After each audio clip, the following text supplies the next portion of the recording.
بسم اللہ الرحمن الرحیم۔ معزز سامعین السلام علیکم۔ مولانا روم کی کایا کب پلٹی؟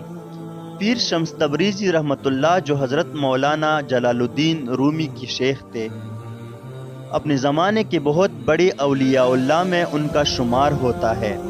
بڑے صاحب کرامت بزرگ تھے۔ ان کی ایک کرامت یہ لکھی ہے کہ کبھی مچھلی پکڑتے اور سورج کے قریب اپنا ہاتھ لے جاتے اور وہ مچھلی سورج کی تپش سے بنی جاتی اور اس کو کھا لیا کرتے۔ اتنے بڑے صاحب کرامت بزرگ، لیکن ان کی پوری زندگی اس طرح گزری کہ وہ تو اللہ اللہ کرتے رہتے، اور لوگ جو ان کو بزرگ مانتے تھے وہ اس لیے ان کے پاس آتے تھے کہ حضرت ہمارے لیے دعا کر دیجئے، فلاں مقدمہ چل رہا ہے، تجارت ٹپ ہو گئی ہے، وغیرہ وغیرہ۔ یعنی صرف دنیا کے لیے آتے، حتیٰ کہ حضرت کی عمر کا آخری زمانہ آ گیا۔ ایک دن بیٹھ کر آہ کرنے لگے اور کہنے لگے، اے اللہ، میرے سینے میں تیرے عشق کی جو آگ بھڑک رہی ہے، کوئی بندہ اسے لینے آج تک میرے پاس آیا نہیں۔ ایک عجیب جذبے کے ساتھ تڑپ کر کہا، اے اللہ، میری دنیا سے جانے کا وقت شاید قریب آ رہا ہے، اسے قبل کہ میں دنیا سے جاؤں کسی ایک کو تو میری یہ محبت دے کر جاؤ، اس کا کوئی انتظام فرما۔ اللہ نے دعا قبول کی۔ اس کے بعد وہ ایک مرتبہ دریا دجلہ کے کنارے ٹہلتے ہوئے جا رہے تھے۔ اللہ کے ذکر میں زبان لبریز تھی۔ چلتے چلتے جب دوسرے کنارے پر پہنچے تو دیکھا کہ مولانا روم ٹہلنے کے لیے آئے ہوئے ہیں۔ ادھر انہوں نے ان کو دیکھا اور ادھر ان کو انہوں نے دیکھا۔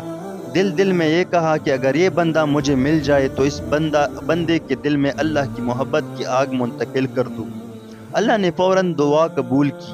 وہی سے مولانا روم کی دل میں یہ بات آ گئی کہ ایک اللہ کا ولی یہاں آیا ہوا ہے، اس کی خدمت میں جا کر کچھ فیض حاصل کرنا چاہیے۔ انہوں نے دوسرے کنارے سے اس کنارے آ کر حضرت پیر شمس تبریز کے ہاتھ پر بیعت کی، اور مولانا روم کی طبیعت اس وقت بدلنی شروع ہو گئی۔ مولانا روم اس زمانے کے بہت بڑے عالم تھے اور اس زمانے کے بادشاہ کے نواسے تھے۔ مولانا روم خوارزم مملکت کے بادشاہ کے نواسے ہوتے ہیں۔ جب وہ باہر نکلتے تھے تو ان کے ساتھ ایک لشکر ہوتا تھا، بڑی شان و شوکت کے ساتھ سوار ہو کر نکلتے تھے۔ بڑے بڑے علماء ان کا رکاب پکڑ کر چلتے تھے، اور اس زمانے میں انہوں نے اپنے علم کا لوہا منوا لیا۔ ہزاروں مناظرے و مباحثے کیے، بڑی بڑی تقریری کی۔ علم کی دنیا میں ان کا نام ایک روشن ستارے کی مانند مانا جاتا تھا۔ لیکن مولانا روم کہتے ہیں، جب تک شمس تبریزی کے ہاتھ پر میں نے بیعت نہیں کی اور جب تک ان کی جوتیاں سیدھی نہیں کی، مجھے علم کا چسکا بھی نہیں معلوم ہوا۔ آج مجھے معلوم ہوا کہ علم کیا ہوتا ہے۔ اللہ کے عشق اور اس کی معرفت کے بغیر سب کچھ یوں ہی بیکار ضائع ہوتا ہے۔ نماز، روزہ و دیگر عبادات میں وہ لذت نہیں ملتی جو ان چیزوں سے حاصل ہوتی ہے۔ مولانا روم نے مثنوی شریف لکھی۔ ان کی کوئی کتاب مثنوی کے علاوہ دنیا میں مشہور نہیں ہے، حالانکہ ان کی اور بہت ساری کتابیں ہیں، مگر اللہ نے مثنوی کو جو مقام دیا وہ کسی اور کتاب کو نہیں دیا۔ حتیٰ کہ بعض علماء کہتے ہیں، یوں سمجھو کہ مثنوی در حقیقت فارسی کا قرآن ہے۔